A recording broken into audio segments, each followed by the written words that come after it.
ఎట్టకేలకు రాయబరేలీ నుంచి రాహుల్ గాంధీ నామినేషన్ వేశారు. అమేథీ నుంచి గాంధీ కుటుంబ సభ్యులు ఎవరు నామినేషన్ వేయలేదు. అమేథీ నుంచి గాంధీ కుటుంబ లాయలిస్ట్ అయిన కిషోరీలాల్ శర్మ నామినేషన్ వేశాడు. కిషోరీలాల్ శర్మ గత 40 yearsగా గాంధీ కుటుంబాల ప్రతినిధిగా అమేథీ రాయబరేలీ నియోజకవర్గాలను చూసుకునేవారు. అందువల్ల స్థానిక ప్రజలతో దగ్గరి సంబంధాలున్న నాయకుడిగా కిషోరీలాల్ శర్మను కాంగ్రెస్ పార్టీ ఎంచుకుంది. సో చాలా స్పెక్యులేషన్లు వచ్చాయి. ప్రియాంక గాంధీ రాయబరేలీ నుంచి, రాహుల్ గాంధీ అమేథీ నుంచి పోటీ చేస్తారని, లేదు అమేథీ నుంచి రాబర్ట్ వాద్రా పోటీ చేస్తారని. ఈ స్పెక్యులేషన్లన్నింటినీ క్లోజ్ చేస్తూ చివరకు కాంగ్రెస్ పార్టీ చిరకాల గాంధీ కుటుంబ నియోజకవర్గాలైన రాయబరేలీ, అమేథీలకు అభ్యర్థులు ప్రకటించారు. అమేథీలో 2019లో రాహుల్ గాంధీ స్మృతి ఇరానీ చేతిలో ఓడిపోయారు. అయితే వాయనాడ్లో కూడా పోటీ చేయడం వల్ల ఆయన పార్లమెంట్ సభ్యుడిగా కొనసాగాడు. ఈసారి వాయనాడ్లో నామినేషన్ వేశారు. అమేథీలో పోటీ చేస్తాడా లేదా అనేది సస్పెన్స్ ఉండిపోయింది. కారణం వాయనాడు ఎన్నిక పూర్తయ్యేంత వరకు కాంగ్రెస్ పార్టీ రాహుల్ గాంధీ తన ప్లాన్ రివీల్ చేయాలి. ఎందుకంటే వాయనాడులో ఏమైనా ఓటింగ్ పైన ఎఫెక్ట్ అవుతుందా అని. ఇక్కడ వాయనాడులో కూడా రాహుల్ గాంధీ గట్టి పోటీ, అటు సిపిఐ అభ్యర్థి అనీ రాజా, బీజేపీ రాష్ట్ర అధ్యక్షుడు సురేంద్రల పోటీ వల్ల గట్టి పోటీ ఎదుర్కొన్నాడు.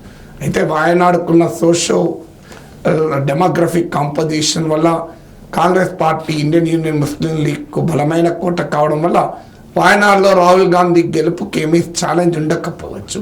బట్ ముందు జాగ్రత్తగా వాయనాడు ఎన్నిక పూర్తయ్యేంత వరకు అమేథీ రాయబరేలీ అంశాన్ని సస్పెన్స్గానే ఆపేశారు.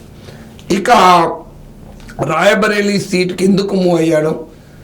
అమేథీ నుంచి రాయబరేలీని సోనియా గాంధీ రిప్రజెంట్ చేశారు గత 2 దశాబ్దాలుగా.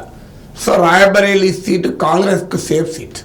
ఇప్పటి వరకు 20 రాయబరేలీ కాన్స్టిట్యున్సీ ఏర్పడ్డాక 20 ఎలక్షన్ జరిగితే, 20 సార్లు ఎన్నికలు జరిగితే 17 సార్లు కాంగ్రెస్ గెలిచింది అక్కడ. కానీ అదే సీట్లు ఇందిరాగాంధీ 1977లో జనతా పార్టీ అభ్యర్థిన రాజనారాయణ చేతిలో ఓడిపోయిన చరిత్ర కూడా ఈ కాన్స్టిట్యున్సీకే ఉంది. రాహుల్ గాంధీ గ్రాండ్ ఫాదర్ అయిన, రాజీవ్ గాంధీ ఫాదర్ అయినటువంటి ఫిరోజ్ గాంధీ కూడా ఈ రాయబరేలీని రిప్రజెంట్ చేశారు.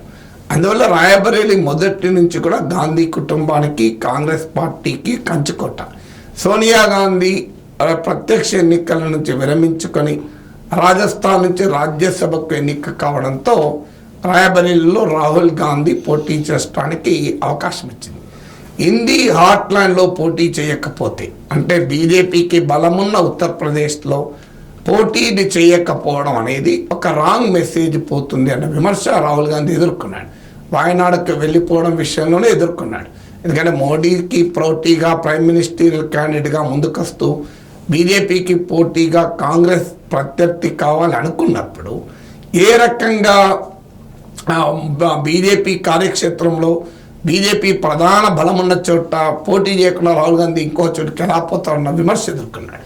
అందువల్ల బహుశా ఆ విమర్శకు ఆన్సర్గా రాయబరేలీ నుంచి పోటీ చేస్తున్నారు. అఫ్కోర్స్ బీజేపీ ఇప్పుడు కూడా రాహుల్ గాంధీ టార్గెట్ చేస్తుంది.